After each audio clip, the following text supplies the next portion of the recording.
Welcome to రాజనీతి. జగన్మోహన్ రెడ్డి గారు media ముందుకు ఎప్పుడు వచ్చినా కూడా సూపర్ 6 గురించి మాట్లాడుతున్నారండి. కూటమి ప్రభుత్వం సూపర్ 6 హామీ ఇచ్చింది. సూపర్ 6ని అటకెక్కించారు. చంద్రబాబు నాయుడు మోసానికి మారిపోయారని పదే పదే మాట్లాడతాడు ఆయన. అలాగే వైఎస్ఆర్ కాంగ్రెస్ పార్టీ నాయకులు కూడా దీని గురించే మాట్లాడుతున్నారు. యాక్చువల్గా సూపర్ 6 హామీలు ప్రజెంట్ స్టేజ్ ఒకసారి నేను చెప్తాను. చాలామందికి దీని మీద అంత అవగాహన కూడా ఉండకపోవచ్చు. సూపర్ 6 హామీలు ఏంటంటే 20 లక్షల మందికి ఉద్యోగాలు, మహిళలకు ఉచిత బస్సు ప్రయాణం, అలాగే 18 సంవత్సరాలు నిండిన ప్రతి మహిళకు కూడా నెలకు 1500 రూపాయలు, అన్నదాత సుఖీభావ, అలాగే తల్లికి వందనం. ఇక్కడ ఆల్రెడీ మహిళలకి ఉచితంగా గ్యాస్ ఇస్తున్నారు. 3 సిలిండర్లు ఇస్తున్నారు సంవత్సరానికి. ఆ పథకం స్టార్ట్ అయిపోయింది. రేపు మేలో అన్నదాత సుఖీభావ ప్రారంభించబోతున్నారు. ఖరీఫ్ సీజన్కి డబ్బులు ఇస్తారు, ముందే ఇస్తారు. 20,000 రూపాయలు, అందులో 14,000 రూపాయలు రాష్ట్ర ప్రభుత్వం ఇస్తుంది, 6,000 రూపాయలు కేంద్ర ప్రభుత్వం ఇస్తుంది. కేంద్ర ప్రభుత్వం ఇచ్చేది అది ఒక ప్రొసీజర్లో రిలీజ్ అవుతూ ఉంటుంది. రాష్ట్ర ప్రభుత్వం మాత్రం తన వాటాని మేలో రిలీజ్ చేయబోతుంది. అమ్మఒడి కూడా మేలో స్కూళ్ళు మొదలవడానికి ముందే ఇంట్లో ఎంతమంది పిల్లలు ఉంటే అంతమందికి 15,000 ఇవ్వబోతున్నారు. జగన్మోహన్ రెడ్డి చెప్పినట్టు అందరికీ ఇస్తానని చెప్పి ఒకరికే పరిమితం చేసే ఆలోచనలో ఈ ప్రభుత్వం లేదు. మొత్తం అందరికి కూడా ఇవ్వబోతుంది. సో 3 అయిపోయినాయి. ఇక 20 లక్షల ఉద్యోగాలకు సంబంధించి ఇప్పటికే ఈ కూటమి ప్రభుత్వం అధికారంలోకి వచ్చిన తర్వాత ఈ 9 నెలల కాలంలో ప్రైవేట్ రంగంలో కానీ ప్రభుత్వ రంగంలో కానీ 4 లక్షల ఉద్యోగాలు ఇచ్చారు. మేలో మెగా డిఎస్సి వేయబోతున్నారు. సో ఇది ఒక్క సంవత్సరంలోనే 20 లక్షలు ఇస్తామని ఎక్కడా చెప్పలేదు. 5 ఏళ్ళు పదవి కాలంలో 20 లక్షల ఉద్యోగాలు ఖచ్చితంగా వస్తాయి. ఎందుకంటే మొదటి 9 నెలల్లోనే 4 లక్షలు ఇచ్చారు కాబట్టి, మేలో డిఎస్సి 1 ఇయర్ లోపే డిఎస్సి వేస్తున్నారు కాబట్టి ఖచ్చితంగా 5 ఏళ్లలో వాళ్ళ టార్గెట్ని రీచ్ అయ్యే అవకాశం ఉంది. ఇక మిగిలిన 2, ఒకటి ఉచిత బస్సు ప్రయాణం మహిళలకి, అలాగే 18 సంవత్సరాలు నిండిన మహిళకి 1,500 రూపాయలు పర్ మంత్. ఈ ఉచిత బస్సు ప్రయాణం కూడా ఉగాది తర్వాత అనే విషయంలో ప్రభుత్వంలో చర్చ జరుగుతూ ఉంది. మేబీ అది కూడా మేలోపు దాన్ని కూడా స్టార్ట్ చేస్తారు. అంటే ఈ ప్రభుత్వం అధికారంలోకి వచ్చిన తర్వాత ఏడాది లోపు వీళ్ళు ఏవైతే సూపర్ 6 పథకాలు పేర్కొన్నారో వాటన్నిటినీ అమలు చేసే దిశగా ఉన్నారు. ఖచ్చితంగా అమలు చేయాలనే లక్ష్యంతో ఉన్నారు. దాదాపుగా 3 వంతులు అయిపోయినాయి కూడా. కానీ జగన్మోహన్ రెడ్డి పదే పదే ప్రతిసారి దీన్ని ఎత్తి పొడుస్తున్నాడు. తనేదో మాటకు కట్టుబడి చెప్పిన పని చెప్పినట్టు, చెప్పిన టైంకి చేసినట్టుగా, చంద్రబాబు చేయనట్టుగా జనంలో క్రియేట్ చేసే ప్రయత్నం చేస్తూ ఉన్నాడు. అసలు ఆయన నవరత్నాలు ఎప్పుడు మొదలుపెట్టాడు, ఏం చెప్పాడు అనేది ఒకసారి మనం ఈ సందర్భంగా గుర్తు చేసుకోవాలి. జనం మర్చిపోకూడదు. ఇలాంటివన్నీ కూడా జ్ఞాపక శక్తి చాలా తక్కువగా ఉంటుంది. కాబట్టి పదే పదే చెప్పాల్సిన అవసరం కూడా ఉంది. ఈవెన్ తెలుగుదేశం సోషల్ మీడియా వాళ్ళు కూడా దీని గురించి ప్రచారం చేయాల్సిన అవసరం ఉంది. ఇతను హామీ ఇచ్చిన నవరత్నాలు: 1 వైఎస్ఆర్ రైతు భరోసా, 2 ఫీజు రీఎంబర్స్మెంట్, 3 ఆరోగ్యశ్రీ, 4 జలయజ్ఞం, 5 మద్య నిషేధం, 6 అమ్మఒడి, 7 వైఎస్ఆర్ ఆసరా, 8 పేదలకు ఇళ్ళు, 9 పెన్షన్ల పెంపు. ముందుగా నేను పెన్షన్ల పెంపు గురించి చెప్తానండి. చంద్రబాబు నాయుడు గారు ఆయన 2014లో అధికారంలోకి వచ్చినప్పుడు పెన్షన్ 200 ఉండేదండి. దాన్ని 1000 రూపాయలు చేశారు. ఆ తర్వాత సంవత్సరమే 2000 చేశారు. ఈ జగన్మోహన్ రెడ్డి 3000 చేస్తా అన్నాడు. జనం అందరూ ఆశపడ్డారు. చంద్రబాబు నాయుడు లాగే ఒక్కసారిగా 1000 రూపాయలు పెంచుతాడేమో అని ఆశపడ్డారు. కానీ ఇతను పెంచలేదు. ఇతను సంవత్సరానికి 250 రూపాయల చొప్పున పెంచుకుంటూ వచ్చాడు. దఫాల వారీగా, విడతల వారీగా. మొదటి సంవత్సరం 2250, రెండో సంవత్సరం 2500, మూడో సంవత్సరం 2750, ఆ తర్వాత ఆపేశాడు. సో అది ఫెయిల్. అక్కడ మోసం చేసింది ఎవరో ఇక్కడ మనం గుర్తుపెట్టుకోవాలి. అలాగే ఈ 2 లక్షల మందికి పెన్షన్లు ఎత్తేసాడు అతను. రకరకాల కారణాలు చూపించి, ఏసీలు ఉన్నాయని, ఇంట్లో ఎవరో ప్రైవేట్ ఉద్యోగం చేసినా కూడా ఆ సాకు చూపించి పెన్షన్లు ఎత్తేసాడు. పెన్షన్ల కథ అలా ఉంటే అమ్మఒడి గురించి చెప్తా. ఆయన అమ్మఒడి ఇంట్లో ఎంతమంది పిల్లలు ఉంటే అంతమందికి 15,000 చొప్పున ఇస్తా అన్నారు.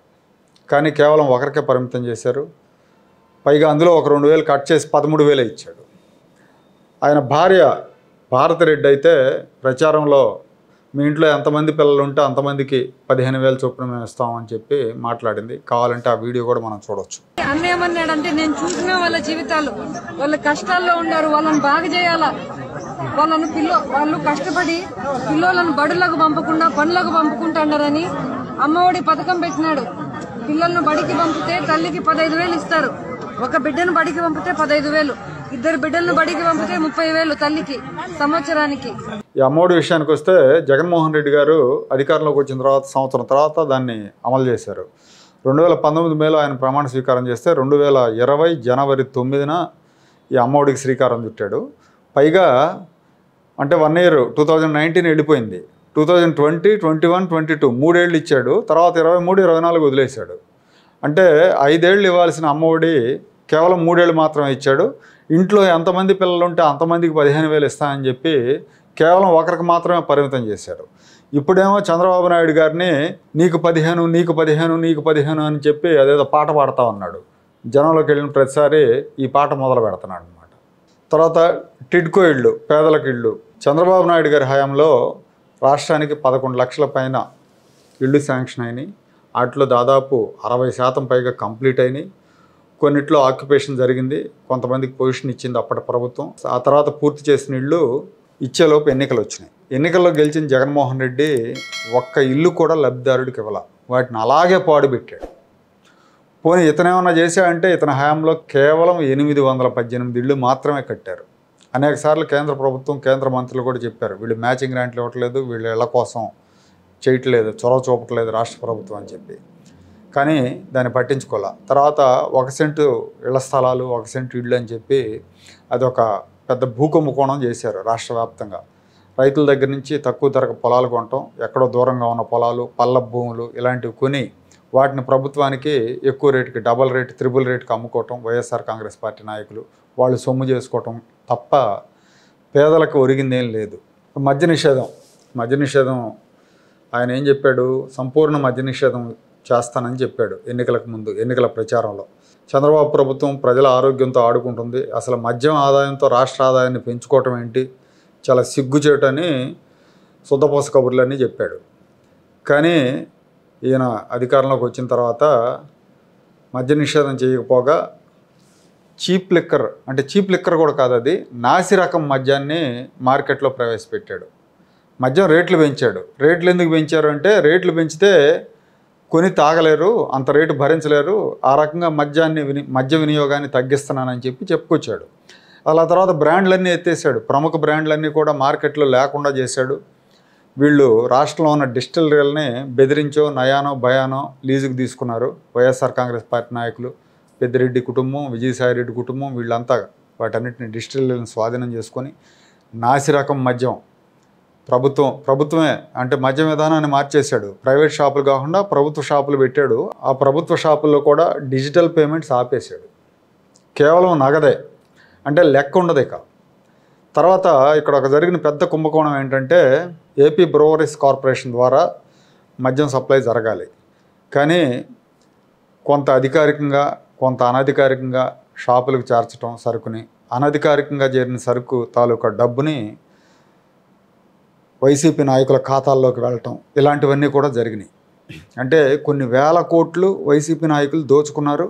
అది నాసి రకం మద్యం. ప్రజల ప్రాణాలతో చెలగాటం ఆడారు, మహిళల పుస్తలు తెంచారు. మద్య నిషేధం చేయకపోగా ఎంత అనర్థం చేశాడో, ఎంత చేటు చేశాడో ఇక్కడ అర్థం చేసుకోవాలి. ఇప్పుడు ఈ ప్రభుత్వం జగన్ హయాంలో అక్రమంగా జరిగిన మద్యం వ్యాపారం మీద సిట్ వేసింది. ఈ సిట్లో చాలామంది పెద్ద తలకాయలు బుక్ అయ్యే అవకాశం కూడా ఉంది. త్వరలోనే వాళ్ళందరూ కూడా కటకటాలు లెక్క పెట్టాల్సి ఉంటుంది. తర్వాత జలయజ్ఞం, నవరత్నాల్లో ఇది ఒక ప్రధానమైంది. జలయజ్ఞం, నేను పోలవరం ప్రాజెక్ట్ కంప్లీట్ చేస్తా అన్నాడు, మిగతా ప్రాజెక్టులన్నీ కూడా కంప్లీట్ చేస్తా అన్నాడు. కానీ జగన్ పాలనలో పోలవరం పడకేసింది. కాంట్రాక్టర్ని మార్చాడు వచ్చి రావడంతోనే. మొత్తం డయాఫ్రమ్ వాల్ కొట్టుకుపోయింది. పనులు 1 ఇంచు కూడా ముందుకు జరగలేదు. హంద్రీనేవా, గాలేరు నగరి అన్ని పనులు ఆగిపోయినాయి. కాంట్రాక్టర్లకు బిల్లులు ఇవ్వలేదు, కాంట్రాక్టర్లను వేధించాడు. తర్వాత ఇంకో కామెడీ ఏంటంటే వెలుగొండ ప్రాజెక్టు పూర్తయిందని జాతికి అంకితం చేశాయండి ప్రారంభించి. వాస్తవానికి అక్కడ పూర్తి కాలేదు. 1000 కోట్లు రిహాబిలిటేషన్కి అవుతాయి. ఆ డబ్బులు ఇవ్వలేదు, పరిహారం ఇవ్వలేదు. తర్వాత 2 సొరంగాలు ఉంటాయి శ్రీశైలం రిజర్వాయర్ నుంచి వెలుగొండకి. ఆ 2 సొరంగాల్లో ఒకదానికి లైనింగ్ పూర్తి అవ్వలేదు, ఒకటి అసలు కంప్లీట్ అవ్వలేదు. అయినా కూడా ఆయన జాతికి అంకితం చేశాడు, నేనే పూర్తి చేశాను అని గొప్పగా చెప్పుకున్నాడు. మొన్నటి బడ్జెట్లో ఈ ప్రభుత్వం 370 కోట్లు ఎంతో అలొకేట్ చేస్తే వెలుగొండ ప్రాజెక్టు పూర్తి కావడానికి 370 కోట్లు ఎట్లా సరిపోతాయి, 1000 కోట్లు కావాలని చెప్పి ఆ పార్టీ ఎమ్మెల్యేలు, ఆ పార్టీ ఎర్రగొండపాలెం ఎమ్మెల్యే మేము ప్రజా ఉద్యమం చేస్తామని ప్రకటించారు. అంటే మీరు పూర్తయిందని మీ ముఖ్యమంత్రి చెప్పి మీ ముఖ్యమంత్రి ప్రారంభించిన తర్వాత అదే ఎమ్మెల్యే, అదే పార్టీ ఎమ్మెల్యే పూర్తి కావాలంటే 1000 కోట్లు కావాలి, 370 కోట్లే ఇచ్చారు, అన్యాయం చేశారని మాట్లాడుతుంటేనే వీళ్ళు ఎంత దొంగలో అర్థమవుతుంది, వీళ్ళు అబద్ధాల ప్రచారం ఎలా చేస్తారో అర్థమవుతుంది. ఆరోగ్యశ్రీకి ఏనాడు కూడా సకాలంలో బిల్లులు చెల్లించలేదు. ఆసుపత్రుల యాజమాన్యాలు అనేక సార్లు ఆందోళన చేసినాయి, రోడ్డు ఎక్కినాయి, అయినా కూడా చెల్లించలేదు. ఇప్పుడు కూటమి ప్రభుత్వం వచ్చిన తర్వాత దశల వారీగా చెల్లించుకుంటూ వస్తూ ఉంది. అంటే జగన్మోహన్ రెడ్డి ఇచ్చిన హామీని కూటమి ప్రభుత్వం చెల్లిస్తూ ఉంది. గతంలో రైతు రుణమాఫీకి సంబంధించి 2014-19 మధ్యలో విడతల వారీ 50,000 లోపు ఒకేసారి చేశారు చంద్రబాబు నాయుడు గారు. ఆ తర్వాత విడతల వారీగా అంతకు మించిన అమౌంట్ ఉన్న వాళ్ళకి విడతల వారీగా చేశారు. 3 దఫాలు చేసిన తర్వాత అధికారం కోల్పోయి జగన్మోహన్ రెడ్డి ముఖ్యమంత్రి అయినప్పుడు ఆ మిగతా దశలు ఏవైతే ఉన్నాయో రుణమాఫీకి సంబంధించి వాటిని కంప్లీట్ చేద్దామంటే చంద్రబాబు ఇచ్చిన హామీని నేనెందుకు ఇస్తాను, నేను ఇవ్వను అని చెప్పి రైతు రుణమాఫీని పక్కన పెట్టేశాడు. ఇప్పుడు రైతుకు రుణమాఫీ చేయలేదు చంద్రబాబు అని విమర్శిస్తూ ఉంటాడు. సరే, ఆ సంగతి అక్కడ పెడితే ఏదైతే జగన్మోహన్ రెడ్డి హయాంలో ఉన్న ఆరోగ్యశ్రీ బకాయిలు ఉన్నాయో అవి చంద్రబాబు నాయుడు ప్రభుత్వం తీరుస్తూ ఉంది. ఇది జగన్ పెట్టిన బకాయిలు నాకేం సంబంధమని ఆయన పక్కన పెట్టలేదు. అలాగే కర్షకులకి ధాన్యం కొనుగోలు తాలూకా బకాయిలు 1600 కోట్లు జగన్మోహన్ రెడ్డి పెడితే జగన్మోహన్ రెడ్డి పెట్టిన బకాయిలు నాకేం సంబంధమని ఆయన ఊరుకోలేదు. ఆ 1600 కోట్లు చెల్లించాడు. అంటే that is the difference between Jaganmohan Reddy and Chandrababu Naidu. Jaganmohan Reddy ఎంత తక్కువ స్థాయి మనస్తత్వం కలిగిన వాడో దీన్ని బట్టి మనం అర్థం చేసుకోవచ్చు. ఫీజు రియంబర్స్మెంట్ కూడా అంతే. ఫీజు రియంబర్స్మెంట్ బకాయిలు పెట్టాడు. ఇప్పుడు మళ్ళీ ఆ బకాయిల కోసం నేను పోరాటాలు చేస్తాను అంటున్నాడు. మార్చి 12వ తారీఖు కూడా ఏదో ఫీజు పూరనో ఏదో పెట్టాడు. అలాగే ఇంకో ముఖ్యమైనది ఏంటంటే ఇతను వైఎస్ఆర్ రైతు భరోసా అని నవరత్నాల్లో భాగంగా అది ఒకటి చెప్పాడు. 13,000 రూపాయలు ప్రతి రైతుకి ఇస్తానని చెప్పాడు ఆ రోజున. కానీ అధికారంలోకి వచ్చిన తర్వాత కేంద్ర ప్రభుత్వం 6,000 రూపాయలు ఇస్తూ ఉంది కాబట్టి ఈయన ఇంకో 7,000 కలిపి 13,000 ఇస్తున్నాడు. ఆ రోజు చెప్పలేదు కేంద్రం ఇస్తున్న 6,000తో కలిపి 13,000 ఇస్తానని చెప్పలేదు. నేనే 13,000 ఇస్తానని చెప్పాడు. కానీ ఆయన మాత్రం 7,000 ఇచ్చాడు. ఇప్పుడు చంద్రబాబు నాయుడు గారు 20,000 ఇస్తానంటే నువ్వే 20,000 ఇవ్వాలి, కేంద్ర ప్రభుత్వం ఇచ్చి 6,000 లెక్క ఇవ్వకూడదు అని మాట్లాడుతున్నాడు. అంటే ప్రతి విషయాన్ని వక్రీకరించడం, అబద్ధాల ప్రచారం ద్వారా లబ్ధి పొందాలనుకోవటం వైఎస్ఆర్ కాంగ్రెస్ పార్టీకి బాగా అలవాటైంది. ఆ పార్టీ నాయకులకి, ఆ పార్టీ మీడియాకి కూడా.